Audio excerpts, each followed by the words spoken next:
Jubilito TV Official. Alright! Yan sa mga kabagis, Jubilito TV Official po, at eto na naman pumuli ang isang edisyon ng ating reaction video mga kalingap at kabagis, no? Mega love shoutout po kay Kuya Val Santos Matubang, kay Ate Edna Vlogs at kay Kalingap Rab. Ayan, mega love shoutout po sa ating lahat. So ito na nga mga kalingap at kabagis, no? Usapang kwan po tayo, pagsunod sa rules and guidelines. Pag-usapan po natin ang nangyaring termination po. Alam naman na po natin yan mga kalingap at kabagis ni Ma'am Lorny, being sa Kalingap Partners, Kalingap Reactors po, no? At dito po sa live ni Kuya Val Santos Matubang ay idiniscuss niya po mga kalingap at kabagis, no? Kung ano po ang mga guidelines na dapat pong sundin ng isang Kalingap Partners para po maiwasan yung mga ganitong klase ng bagay na kung saan ay pag tayo po ay nagkamali at lumabag sa alituntunin na ipinapatupad po ng isang organisasyon ay syempre po may karampatang kwan po yan, parusa, punishment. At alam naman po natin mga kalingap at kabagis, no, kahit saan parte man po tayo ng mundo mapunta, lalong-lalo na po pag meron pong isang existing na gobyernong nagpapatupad dito po sa lugar na ito, which is mostly lahat naman halos mga kalingap at kabagis ay may isa pong governing bodies or isang governing institution na nagpapatupad ng mga rules and guidelines. At syempre po pag sinabi po nating rules and guidelines mga kalingap at kabagis, no, ay may mga nakakarampatang punishment or penalty po yan pag tayo po ay lumalabag. Di ba mga kalingap at kabagis? For example po, bawal pong magtapon ng basura sa public places.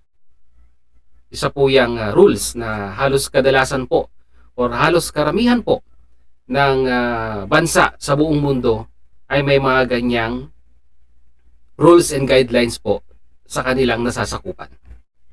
Ano po ang penalty? Well, magkakaiba po yan mga kalingap at kabagis sa iba't ibang parte ng bansa, pero majority po yan is may fine, diba? Kailangan mo magbayad ng fine, at ang pinakamabigat pa dyan minsan mga kalingap at kabagis sa mga medyo striktong bansa, pag ikaw po ay nagtapon ng basura sa lansangan, ay maaari ka pong makulong. Ganun po sila kabigat mag-implement ng rules and regulation.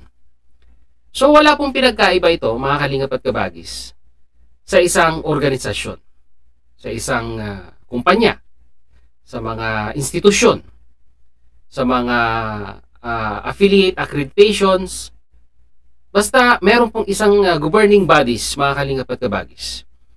Meron po yung rules and guidelines na dapat pong sundin ng bawat miyembro. Kagaya na lamang po ng Team Kalingap, ang Val Santos Matubang Lingap Foundation, Association of Charity Vloggers of the Philippines, na binuo po ni Kuya Val Santos Matubang. Isang lehitimong organisasyon na naka-registered po sa ating gobyerno sa Pilipinas. At pag sinabi po nating organisasyon, kagaya ng sinabi ko kanina, ay meron pong sets ng rules and guidelines na dapat pong sundin ang mga miyembro. Sa part po ng Team Kalingap ay mga Kalingap Partners, mga charity vloggers, Kalingap Reactors, na kung saan mga kalingap at kabagis ay may ini-impose pong mga rules and guidelines na dapat pong sundin. At ito po mga kalingap at kabagis, no, ang governing bodies po dyan sa Team Kalingap. Siyempre unang-una po sa lahat yung founder po, si Kuya Val Santos Matubang, si Kalingap Rab, at ang Mighty Emmy Reactors and Defenders na pinagkatiwalaan po ng Matubang family na mag-draft ng resolusyon ng mga guidelines and rules ng Team Kalingap na dapat pong sundin ng mga members. Ano po ang mangyayari mga kalingap at kabagis pag sila po ay lumabag sa alituntunin, rules and guidelines po ng Kalingap? May ginawa pong rules na inaprubahan po ni Kuya Bal Santos Matubang yan. May DRINAF ang Team MERD at yan po ay may final and executory approval ni Kuya Bal Santos Matubang.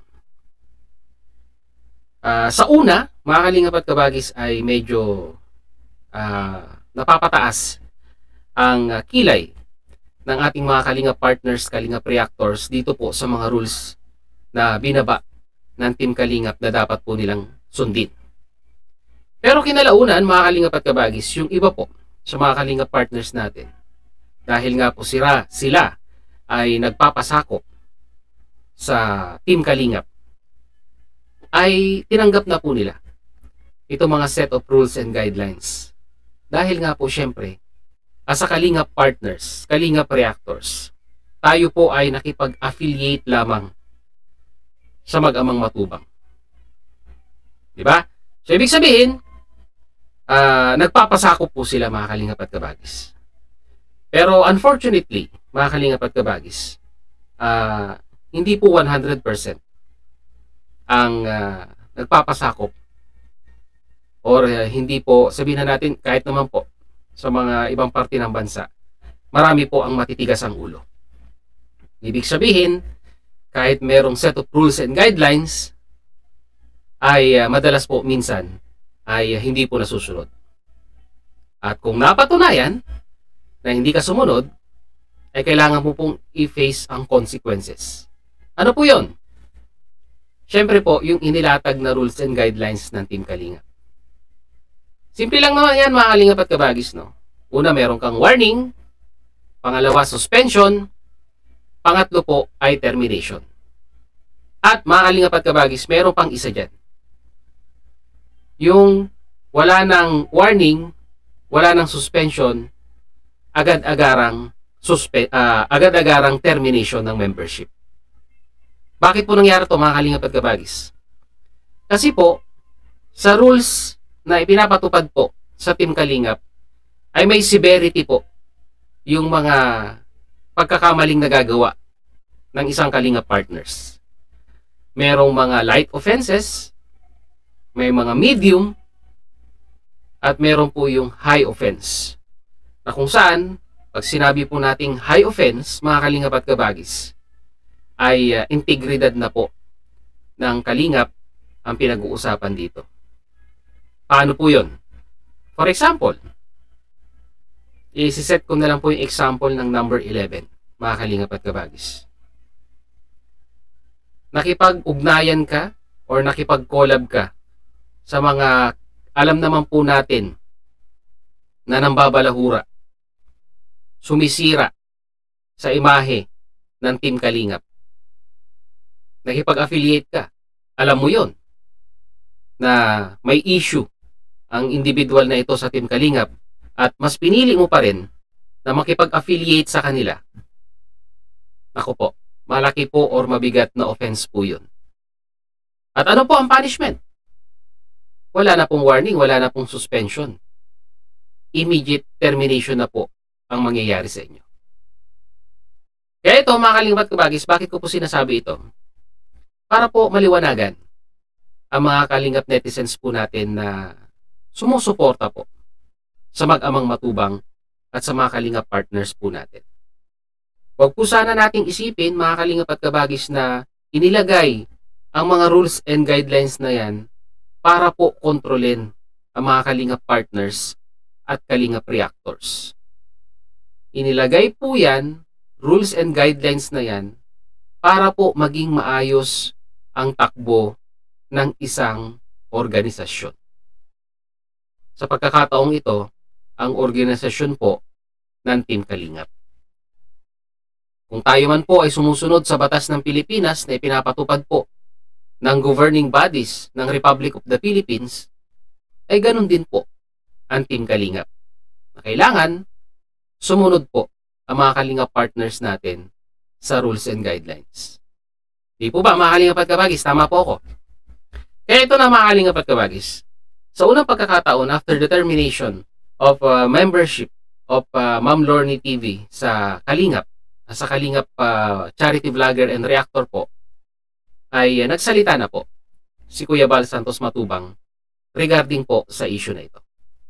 At ito, mga kalingap at kabagis, ay huwag po sana sasama ang loob natin kung tayo po ay nag-i-impose ng mga ganitong set of rules and guidelines.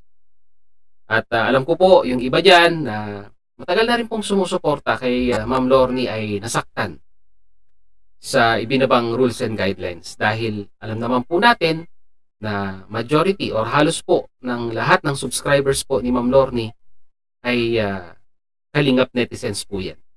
Sumusuporta sa mag-amang matubang. Let's admit to the fact na tama po yan, mga kalingap at kabagis.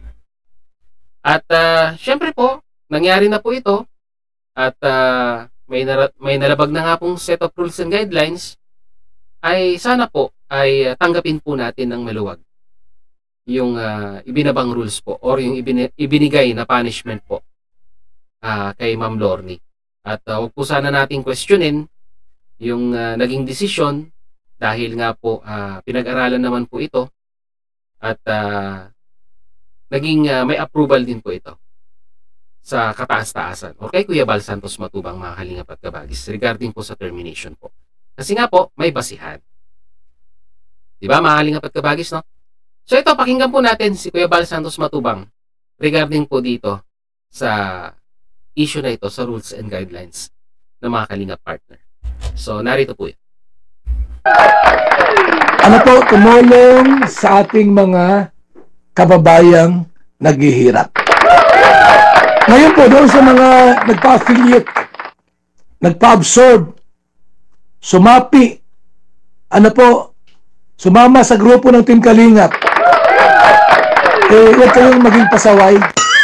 Sumunod sa guideline, sa rules, sa nasabing programa. Kasi po, anytime, pag gusto namin kayong tanggalin, wala kayong magagawa dito. Lalong-lalo na po pag may nakomit pong violations. Remember, mga kalingap at kabagis, hindi po basta-basta nagtatanggal ng affiliation si Kuya Bal Santos Matubang sa mga kalingap partners unless otherwise po meron po talagang na-commit na mabigat na issue sa kalingap. Patuloy po natin. Mga kalingap, anytime kung alam mo may ginawa kang paglabag at gusto namin kayong tanggalin, wala kayong magawa rito. Kasi nauna po, nakiki-ride on lang kayo. Nakikisakay, nakikisama sa programa. Mayroon mang warning o wala, nasa amin na po yan.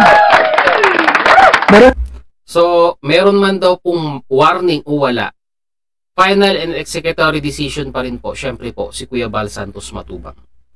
Sa nangyari po kay Ma'am Lorny, ay wala pong nangyaring suspension. Nagkaroon po ng warning, pero wala pong suspension. Yan po ang tanong ng kalingap netizens sa mga ibang live na ginagawa po ng mga nagre-react regarding po dito sa pagkatanggal ni Ma'am Lorny. Bakit daw po walang naging suspension, but agad-agarang naging termination?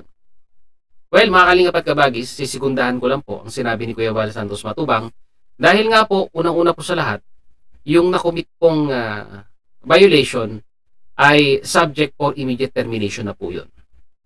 At kung meron mang violation muling nagawa ang isang kalingap partners, pwede pong i-override ni Kuya Bal Santos Matubang ang desisyon na yon kung sa tingin niya ay masyadong mabigat at hindi na kailangan bigyan ng first warning at suspension, immediate termination. Syempre po, nasa discretion po ni Kuya Bal Santos Matubang yan. Kagaya nga po ng sinabi niya, naki-affiliate lang po tayo sa Team Kalingap, naki-ride on sa mga content ng Kalingap, at sa sabihin na nating popularity ng Team Kalingap ay yun po yun. Naki-ride on lang po tayo. As simple as that, mga kalingap at kabagis. At anytime na gustuhin man tanggalin ikaw as a kalingap associate partners dahil nga nag-commit ka ng isang violation, ay discretion na po yan ng management po ng kalingap. Kung pagtanggal na bigla ang pag-alis, wala nang warning. Pag yung damage po ay matindi ang damage na ginawa ninyo, mga kalingap, anytime pwede kayong tanggalin po ng Team Kalingap. Kasi di naman ito company na meron kayong pinirmahan na ano. Hindi ito company po na kayo po ay empleyado rito. Okay, sisigundahan ko ulit yung sinabi ni Kuya Bal Santos Matubang. Kasi alam nyo, mga kalingap at kabagis, kahit po sa mga company, no, na mga pinagtatrabahuhan po natin, pag sila po ay nakakita ng violation na ginawa po natin, ay meron din po silang karapatan. Although kahit pumirma po tayo ng kontrata, ay meron din po silang karapatan na immediately tanggalin ang iyong employment sa kanilang kumpanya kung nararamdaman po nila or base sa kanilang investigasyon ay masyado pong severe ang ginawa po nating pagkakamali.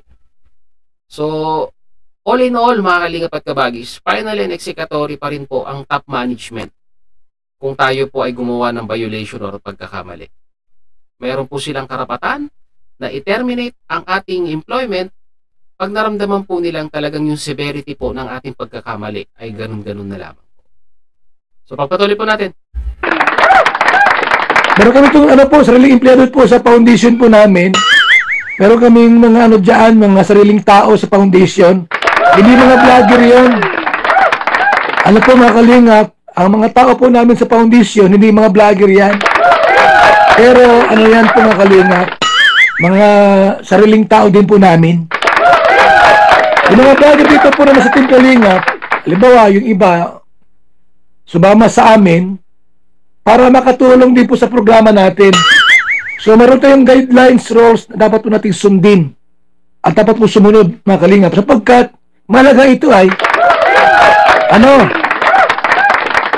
ay may nagtanong mga kaibigan ha, may nagtanong po sa atin, about doon sa mga na-terminate.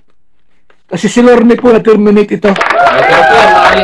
At labas po ng kalatas. Kalatas. Na si Lorne po ay hindi na po siya kalingap. Kasi na-terminate po, natanggal. May nagtanong dito mga kalingap, kung mayroon daw po time limit, time frame ang termination. Halimbawa po, na-terminate, tapos naging behave, naging mabait daw po yung tao at walang reklamo, at sumusunod na po sa hindi gumagawa ng content ng kalingap at napansin po ng iba mabait na, nakarap po pwedeng bumalik yung mga terminate. Pag-usapan namin yan kung after a year, 1 taon, 2 taon, kung gustong bumalik, nakalingap, pag-usapan po namin yan. Ano po, kasi mamaya sabihin nyo, ang kalingap masyadong mahigpit. Wala kami ito pinapalis dito mga kaibigan ha. Wala kami inaaway dito at pinapaalis. Wala po. Never po na kami po yung nagpapaalis dito. Bakit po naalis? Sapagkat sila po ang gumawa ng problema. So, ayun mga kalingap at kabagis regarding dito sa sinabi ni Kuya Bal Santos Matubang na kung ang isang kalingap partners ay na-terminate at kung meron pa pong pag-asang bumalik, ay kung nagpakita naman daw po ng sabihin na natin good moral, no? Or good, sabihin na natin nagpakabait, mga kalingap at kabagis, ay pag-uusapan daw po kung pwede pang bumalik. Kung ako po ang tatanungin ninyo dito, mga kalingap at kabagis, no? Regarding po dito sa issue na ito. Kung ikaw po ay na-terminate na sa isang organisasyon, ibabalik ko po ang tanong sa inyo. Babalik pa po ba kayo? Kung ako po, hindi na. As a sign of, sabihin na nating delikadesa sa ating sarili. Natanggal na po tayo. It's time to move on, mga kalingap at kabagis. At alam ko po, marami naman pong iba pang opportunity na pwede pong maghintay sa atin sa labas pag tayo po ay natanggal sa isang organisasyon. Katulad na lamang po sa trabaho, pag tayo po ay natanggal, ano po ba ang susunod nating gagawin? Maghahanap po ng ibang trabaho. As simple as that, mga kalingap at kabagis, no? Pero kung talagang ang dedikasyon mo, ang pagmamahal mo sa kalingap ay talagang todo-todo at gusto mong bumalik, once again, mga kalingap at kabagis, nasa discretion po yan ni Kuya Val Santos Matubang. Pero kagaya ng sinabi ko kanina, kung ako po tatanungin ninyo, ay wag na pong bumalik. As simple as that, mga kalingap at kabagis. So, ayun mga kalingap at kabagis, I do hope na sana po ay naging malinaw ang naging reaction video natin regarding nga po sa set of rules na ipinapatupad ng Team Kalingap sa mga Kalingap partners. Ano ang mga consequences na pwede po nilang maharap pag sila po ay nag-violate.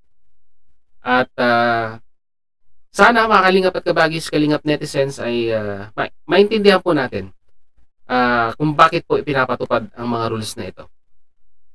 Ang bagsak po ng bashing halos kadalasan ay napupunta po sa Team Merd.